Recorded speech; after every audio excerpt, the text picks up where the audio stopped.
लुका के गमछे में लुक सावरिया हो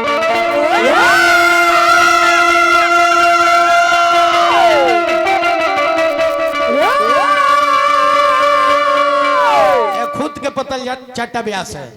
जो सुदर्शन जादव का शहर कह रहे हैं। आई हमको कह रहे हैं पतल चाटा निमन ओकरो के चाट गलू निमन बाकी तारा खाने लाड़ चटवा साफ हुए बड़ो सावरिया हो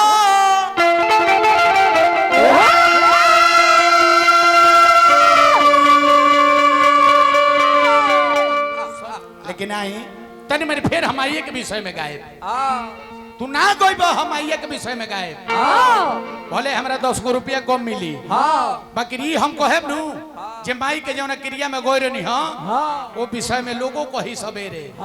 बताओ लंगड़ा तो आई रहो खाली फालतू बाल बोल एकदम खत्म बा बाकी तिवारी बाबा कोमे गौलो सो कोमे रुपया मिलल हो बाकी चीज गौलो सो देखो समान चिन्ह हो समय चिन्ह हो बबुआ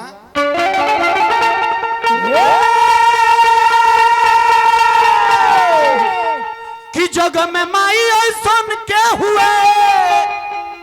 अरे सहाय नहीं खे अरे सहाय नहीं खे कि जे या भागा बाकी अब बिहने सरोवर तीनों भाई के बुझाई लगी जे माई कौना चिड़ै के नाम हो दरोगा भैया तो बिहने सरोवर लोग के तीनों भाई के बुझाई लगी जे माई कौना चिड़ै के कहल जाला कि जे या भागा बाटे ओकरा घर में माई नहीं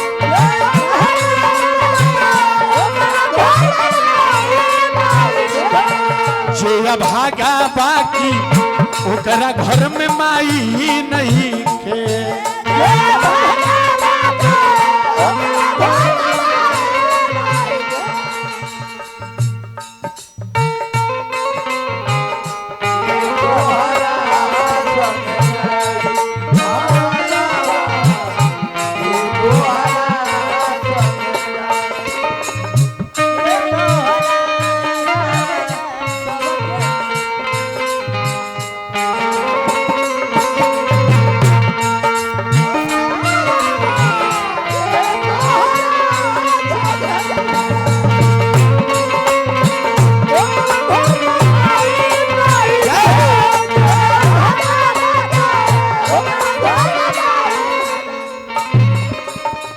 दरोगा जी पैसा देते तो एगो ब्राह्मण की है डोम के मंदी चकुदार खानी चिचिया के पैसा मंदी जौन माता जी के चीज में आयल बड़े माता जी को एगो चीज ना गौले छोड़ी छे छड़ा हो कि माई हम के जन्मवली अपना गोदिए में खेलवली दरोगा जी माई हम के जन्मवली अपना गोदिए में खेलवली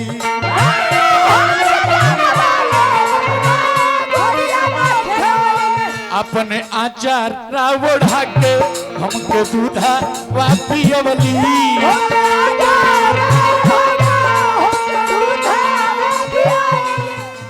पहले ही कहनी है दरोगा जी जे घी होखे तो है डाली में डाली है सुअरी के लेना पर भी एकदम कोनो फायदा ना होई और वो सांझे से देख लेन जे का फायदा बा और वो माइक के क्रिया में आइल बड़े लट फुट अंट संट बोल के आए बड़ा टाइम काट ले हार्दिक हार्दिक अभिनंदन करब ओ माता जी के आत्मा के शांति हेतु परमपिता परमात्मा से हम निवेदन करब जे आत्मा कहीं भी हो आत्मा लक्ष्मण झूला पर झूला झूलत रहे कि माई हमके जन्मवली अपना गोदिए में खेलवली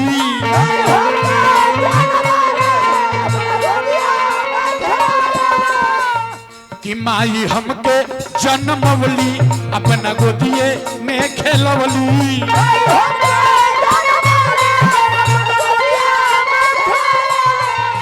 उनका दूध ऐसन कवनो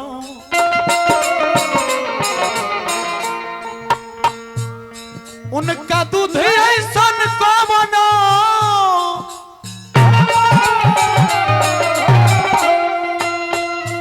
कि उनका दूध ऐसन कवनो मिठाई नहीं खे हो मिठाई नहीं खे लंगड़ के का बुझाता कि माई के करा के कहल जाला छोरी रामचंद्र कि जे या भागा बाकी ओकरा घर में माई नहीं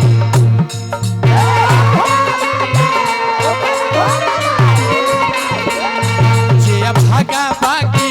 ओकरा घर में माई नहीं थे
और का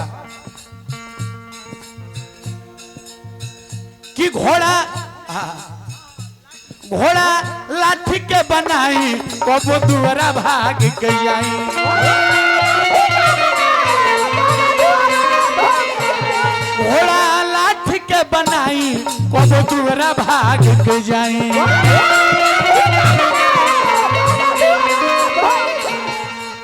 देखो बेअंता जी वो गीत गावला से माता जी के आत्मा के शांति ना मिली हाँ कोई तो लास्ट में कोई तो कबो चूल्ही में लुकाई कबो घर में छिप जाई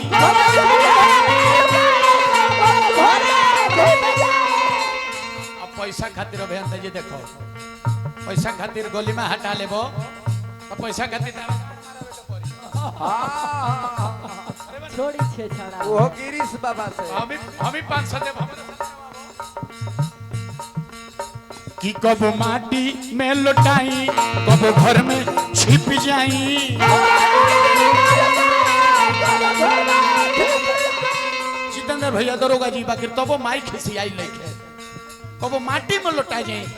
कब घर में छिप जाई कितनु गलती कहनी माई दरोगा भैया हमारा बात पर ध्यान दे 10 गो आचार्य के बराबर एगो गुरु के महत्व होला आ 100 गो गुरु के बराबर एगो बाप के महत्व होला आ 1000 बाप के बराबर एगो मातारी के गौरव होला कि कितनो गलती कहनी माई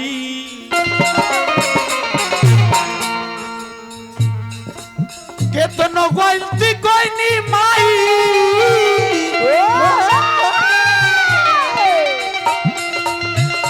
कितनो गलती कहनी माई खिसी आई लइखे खिसी आई लइखे बबुआ कितनो गलती कहले बनी माई कहियो नहीं के खिसी माई खानी है दुनिया में केहू ना मिली दरोगा भैया कि जे अभागा बाकी ओकरा घर में माई नहीं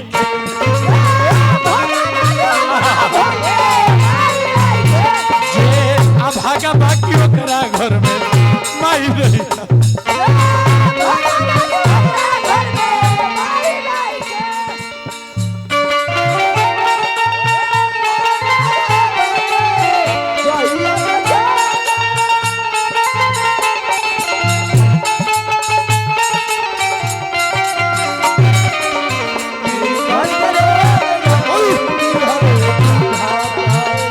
धन के रोग जानी जी है बिहार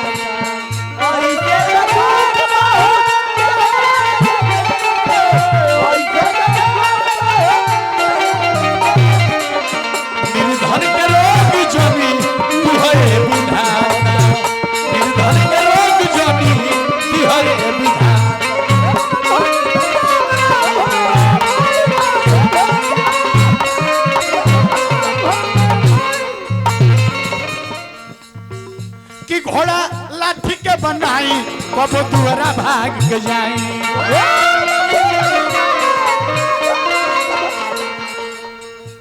कब माटी में लौटाई कब घर में छिप जाई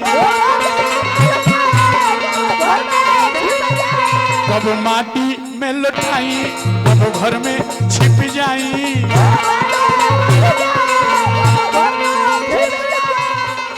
के दोनों गलती कोई निमाई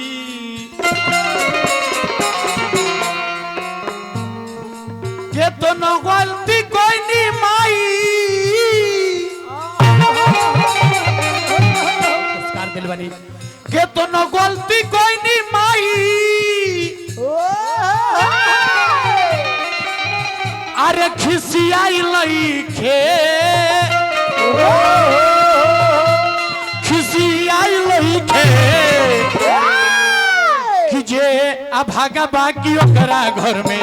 माई नहीं खे जे अभागा बाकी ओकरा घर में माई नहीं खे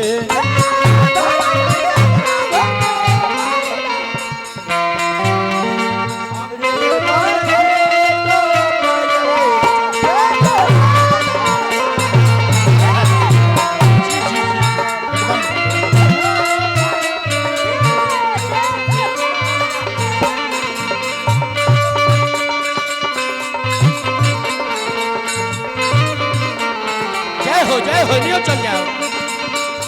हरियो हो गई जय हो जय हो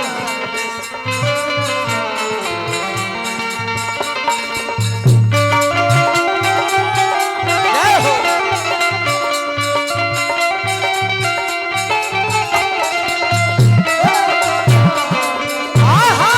हाय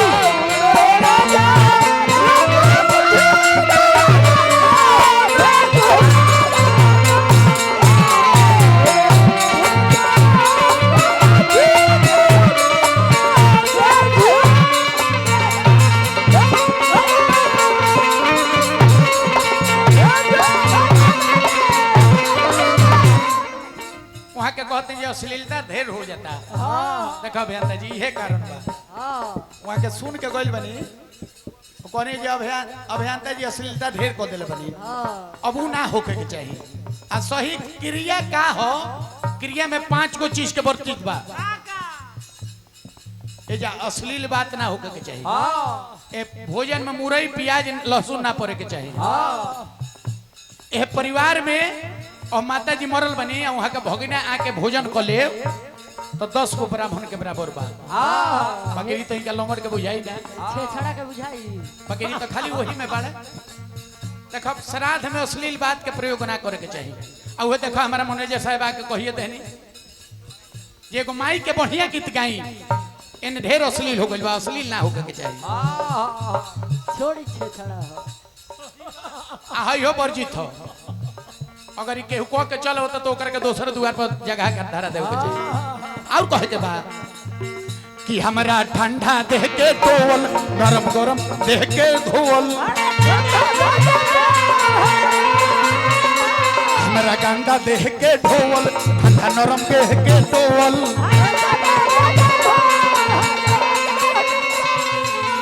ऐसे माई के गुनवा अपना माई के गुनवा